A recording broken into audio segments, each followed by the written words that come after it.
2022 চনৰ ANM নাৰ্ছৰ নামভৰ্তিৰ online application form fill up কেনেকৈ কৰিব এই ভিডিঅ'ত ফুল প্ৰসেছ জনাই দিয়া হ'ব। ইতিমধ্যে কেণ্ডিডেটক জনাই দিয়া হৈছে কোৰ্ছৰ ডিটেইলছখিনি। এই ভিডিঅ'ত ফুল প্ৰসেছ জনাই দিয়া হ'ব কেনেকৈ অনলাইন ফৰ্ম ফিলআপ কৰি অনলাইন জমা দিব লাগে।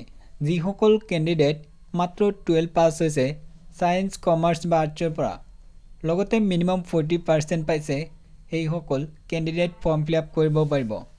ফৰ্ম ফিলআপ কৰিবলৈ প্ৰথম কাম কৰিব এই ভিডিঅ' ডেসক্ৰিপশনত লিংক পাব, লিংকত ক্লিক কৰি কোৰ্ছৰ ডিটেইলছখিনি জানিব পাৰিব।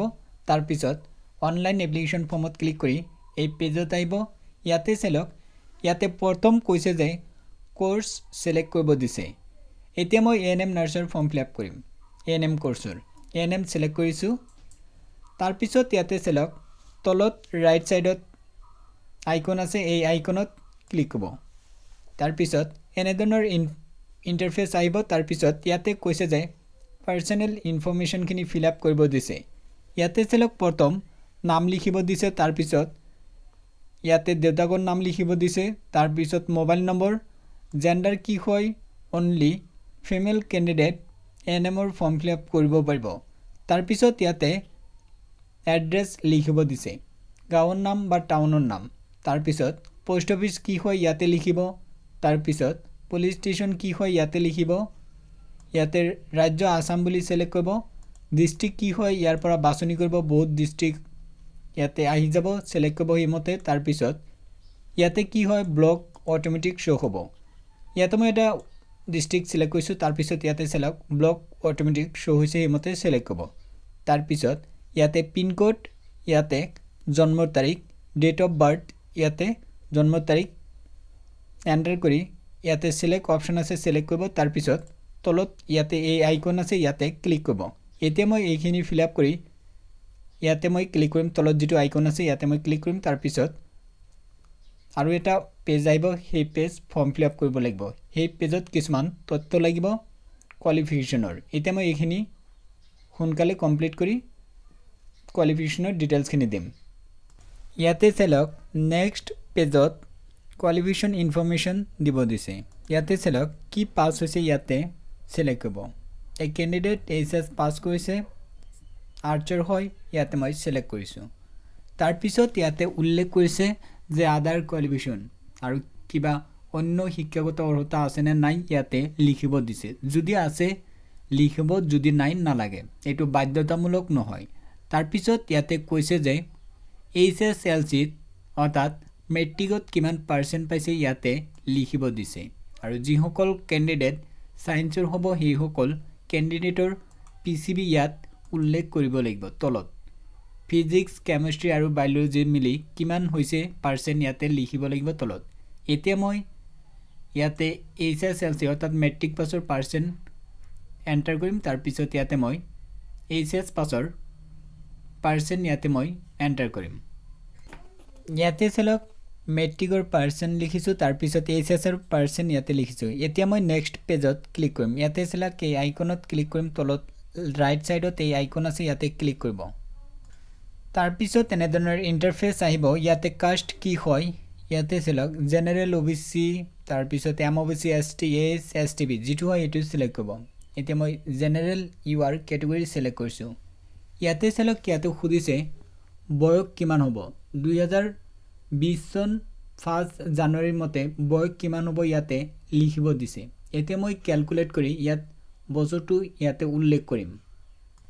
ইয়াতে চালক এই ক্যান্ডিডেটৰ বয়স 19 হৈছে। তাৰ পিছত ইয়াতে কৈছে যে আগতে কিবা কোৰ্স কৰিছিলে নে নাই, ফ্যামিলি বা কোনোবাই ফ্যামিলি মেম্বাৰ বা ফ্যামিলিৰ কোনোবাই কৰিছে নে নাই খুদিছে। যদি কৰিছে এস আৰু যদি কৰা নাই নো। তাৰ পিছত ইয়াতে কৈছে যে যদি কৰিছে কি কোৰ্সত কৰিছে ডিটেইলছত লিখিব দিছে। ইয়াতে চালক ইনকাম, ফ্যামিলি ইনকাম কিমান হয় ইয়াতে লিখিম। ইনকাম সাৰ্টিফিকেটত লিখা থাকে সেইমতে এতিয়া মই ইয়াতে লিখিম। ইয়াতে 90,000 আছে এই এপ্লিকেন্টৰ, 96 হয়, 96 ইয়াতে মই এন্টাৰ কৰিছো। তাৰ পিছত নেক্সট ইয়াতে মই ক্লিক কৰিম। তাৰ পিছত এতিয়া কৈছে যে ডকুমেন্টস আপলোড কৰিব দিছে। ইয়াতে চালক ফটো আপলোড কৰিব দিছে।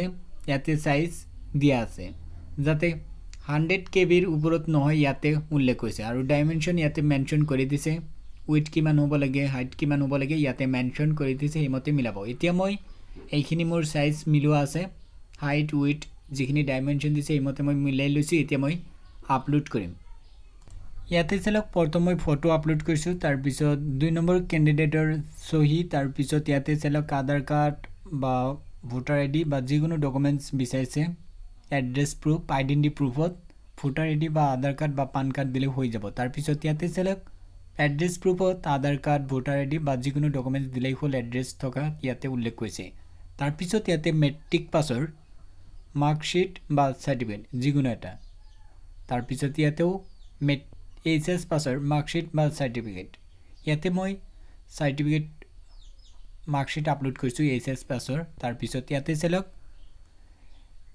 ইয়াতে ক্যান্ডিডেটৰ কাষ্ট সাৰ্টিফিকেট যিসকল ক্যান্ডিডেটৰ কাষ্ট সাৰ্টিফিকেট আছে আপলোড কৰিব লাগিব তাৰ পিছত ইয়াতে সেলক ইনকাম সাৰ্টিফিকেট আপলোড কৰিছো আৰু ইয়াতে সেলক এডমিট কাৰ্ড মেট্ৰিক পাছৰ জন্মৰ প্ৰমাণ হিচাপে এতিয়া মই এইখিনি কমপ্লিট কৰিছো ইয়াতে সেলক নেক্সট পেজ আছে তাতে মই ক্লিক এই আইকনত তলত যেটো আইকন আছে ইয়াতে মই এতিয়া ক্লিক কৰিম ইয়াতে সেলক এই এপ্লিকেন্টৰ কমপ্লিট হৈ গল ডকুমেন্টস আপলোড ইয়াতে সেলক আইডেন্টি প্ৰুফ এড্ৰেছ প্ৰুফ তাৰ পিছত এডুকেশনাল কোৱালিফিকেশন ডকুমেন্টস আপলোড কৰিছো তাৰ পিছত ইনকাম সাৰ্টিফিকেট এজ প্ৰুফ এইখিনি ডকুমেন্টস আপলোড কৰিছো আৰু যিসকল ক্যান্ডিডেটৰ কাষ্ট সাৰ্টিফিকেট লাগে কাষ্ট সাৰ্টিফিকেট দিব লাগিব এতিয়া মই প্ৰিন্ট কৰিম প্ৰিন্ট কৰিবলৈ লেফট সাইডত মোবাইল ভেৰিফিকেশন আছে ইয়াতে মই ক্লিক কৰিম তাৰ পিছত এপ্লিকেশন ফৰ্ম প্ৰিন্ট কৰিব পাৰিম এতিয়া মই মোবাইল ভেৰিফিকেশন ইয়াতে মই ক্লিক কৰিম ইয়াতে সেলক ইয়াতে মই মোবাইল নম্বৰ এন্টাৰ কৰিম তাৰ পিছত ইয়াতে মই ৰাইট চেইন আছে ইয়াতে মই ক্লিক কৰিম ইয়াতে সেলক ৰেজিষ্টাৰ সময় যেটো মোবাইল নম্বৰ দিয়া হৈছিল সেই